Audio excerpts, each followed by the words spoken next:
Would you like to travel in time? Picture this. You live in New York City.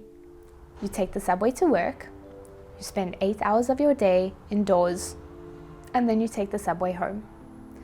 You repeat this process day after day, year after year. You've probably had very little interaction with nature. You've probably never seen the night sky in its full glory. So, would you care to venture out and explore? These were my exact thoughts as I stood in the New York Museum of Modern Arts last year, staring out the window at the hustle and bustle of the world outside.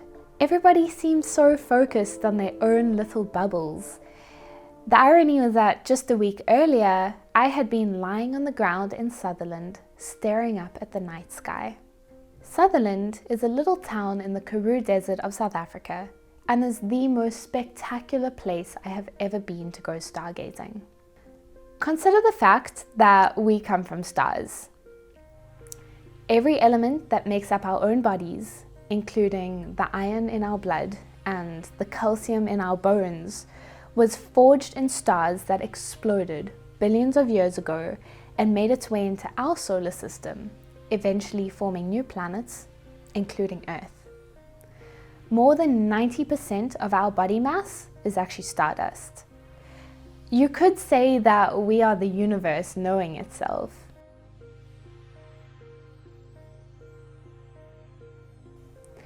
I think that if more people understood this concept that we are literally stardust, perhaps that would help them feel tangibly connected to the universe and to nature at large. There is a group of people who embody this connection to nature perhaps better than anybody else. The indigenous San people of Southern Africa understand how to live completely in sync with the environment, as their ancestors have been doing for at least 20,000 years. And I want to learn from them.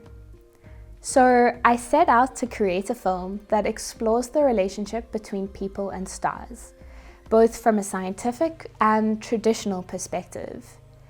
I'll be working with South African astronomer Professor Tebe Madupe and traveling to the Central Kalahari to film with the Basangwa San community.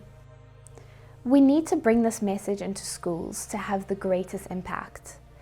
The youth need to be both scientifically literate and inspired to stand up for the environment.